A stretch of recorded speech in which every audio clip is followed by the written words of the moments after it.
आज मैं हम सबके dream man sir Steve jobs के बारे में कुछ बताएंगे। स्टीव जॉब्स जो कि को फाउंडर है एप्पल के iMac, iPad, iPhone, animation videos, smartphone, personal computer, music, digital revolution, कितने कुछ चीज़ों का इन्वेंट किया जो कि आज हमारे लिए कितना इजी हो गया है।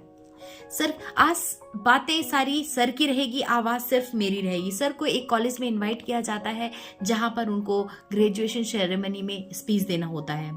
सर कहना स्टार्ट करते हैं कि धन्यवाद, आज मैं बहुत गौरवान्वित महसूस कर रहा हूं, मुझे बहुत अच्छा लग रहा है कि मैं वर्ल्ड के बेस्ट कॉलेज के ग्रेजुएशन सेरेमनी में आया हूं। मैं सच कहूंगा आज तक मैंने किसी भी इस तरह की ग्रेजुएशन सेरेमनी में कभी नहीं इतने पास से देखा है। मुझे बहुत अच्छा लग रहा है। मैं आप सबका समय बर्बाद नहीं करूंगा।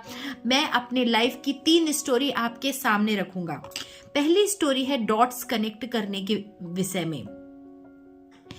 मैंने 6 मंथ कॉलेज रीड कॉलेज में पढ़ाई करी, बट आफ्टर 6 मंथ मैंने कॉलेज ड्रॉप आउट कर दिया और फिर भी ड्रॉप आउट करने के बाद भी 18 मंथ तक मैं उस कॉलेज में जाता आता रहा।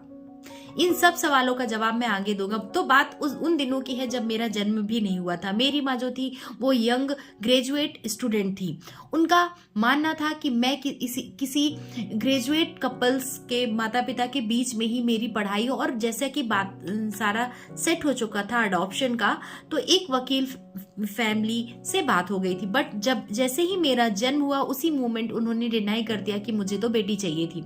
उसके बाद जो सेकेंड लिस्ट में मेरे माता पिता थे उन्होंने मुझे अडॉप्ट किया। अडॉप्शन का प्रोसेस चल ही रहा था, तब मुझे जन्म देने वाले माता जी ने मेरे माता पिता जी से प्रॉमिस लिया कि इसे ग्रेजुएट करेंगे। मेरे माता पिता ने मुझे बहुत प्यार और लाड से बड़ा किया। आफ्टर 17 ईयर्स जब मेरा एडमिशन हुआ तो स्टैनफोर्ड जैसा ही एक बड़ा कॉलेज रीड कॉलेज में मेरा एडमिशन हुआ, जो कि बहुत ही कॉस्टली था। मेरे माता पिता दोनों ही वर्किंग थी, दोनों की ही पूंजी खत्म हो रही थी और 6 मंथ कंप्लीट होने को आ रहे थे मेरी पढ़ाई के। बट मुझे बिल्कुल भी आइडिया नहीं था कि फ्यूचर में मैं क्या करूंगा, मुझे क्या करना चाहिए। मुझे कुछ भी इंटरेस्ट नहीं आ रहा था, कुछ भी समझ में नहीं आ रहा था। मैं बहुत कंफ्यूज था। मुझे ये समझ में नहीं आ रहा था कि ये कॉलेज मेरे फ्यूचर को अच्छा करने में कैसे हेल्प करेगा। तो मैंने कॉलेज ड्रॉप आउट कर दिया। वो फैसला उस टाइम मेरे लिए बहुत ही डरावना था, बहुत ही भयानक था। बट आज जब मैं पलट के 10 साल पहले पीछे का देखता हूं तो मुझे लगता है वो फैसला मेरी जिंदगी का बेस्ट डिसीजन था। बट उस समय मेरे लिए वो फैसला लेना बहुत ही कठिन था। मेरे पास खाने को नहीं था, रहने को घर नहीं था, दोस्तों के घर में नीचे बिछा के सोता था, कोक की बॉटल्स को लेके उल्टा के रात में रखता था बहुत सारे कलेक्ट करके, और फिर उसे सुबह सेल आउट करता था और उसमें से जो पैसे मिलते थे वो मैं खाता था।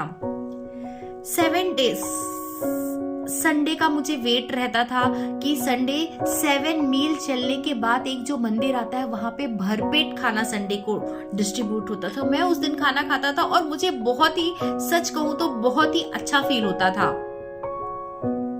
इस तरह मैंने अपना जीवन यापन किया।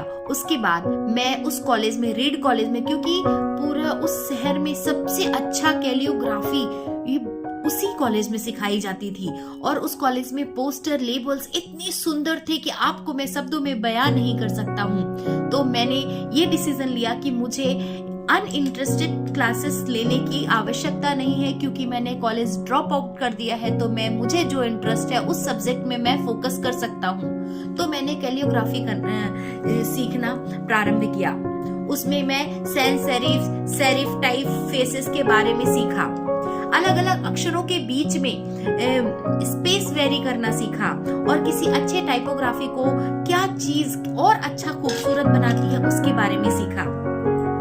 मैंने यह भी सीखा कि कोई भी वर्डिंग को कैसे खूबसूरत बनाया जाता है। ये बहुत ही ऐतिहासिक था, बहुत ही आर्टिस्टिक था, जिसे साइंस के द्वारा कैप्चर भी नहीं कर सकते हैं। जब मैं ये सब सीख रहा था तो मुझे बिल्कुल भी अनुमान नहीं था कि इसका फ्यूचर में मैं कभी कुछ यूज भी करने वाला हूं। बट आफ्टर 10 इयर्स मैं ये देख पा रहा हूँ कि अगर मैं कैलियोग्राफी नहीं सीखा होता तो जब मैं अपना पर्सनल डिजाइन अपने को फ्रेंड के साथ डिजाइन कर रहा था तो पर्सनल कंप्यूटर में मैक का यूज किया, जो कि मैं उन्हीं दिनों सीखा था। उस मैक की वजह से मेरा जो पर्सनल कंप्यूटर बना वो वर्ल्ड का बेस्ट पर्सनल कंप्यूटर और फर्स्ट बना। उसमें कैलियोग्राफी का बहुत ही खूबसूरत तरीके से यूज हुआ है।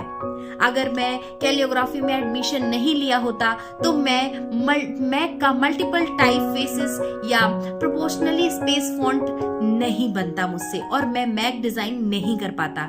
और क्योंकि विंडो मैक की कॉपी है तो दुनिया के किसी भी पर्सनल कंप्यूटर में ये सब नहीं होता, तो हम बहुत कुछ भूल चुके होते। अगली स्टोरी जो है, पहली स्टोरी मैंने कवर कर दी है यहाँ पे, सेकेंड और थर्ड स्टोरी जो है वो मेरे नेक्स्ट वीडियो में होगा।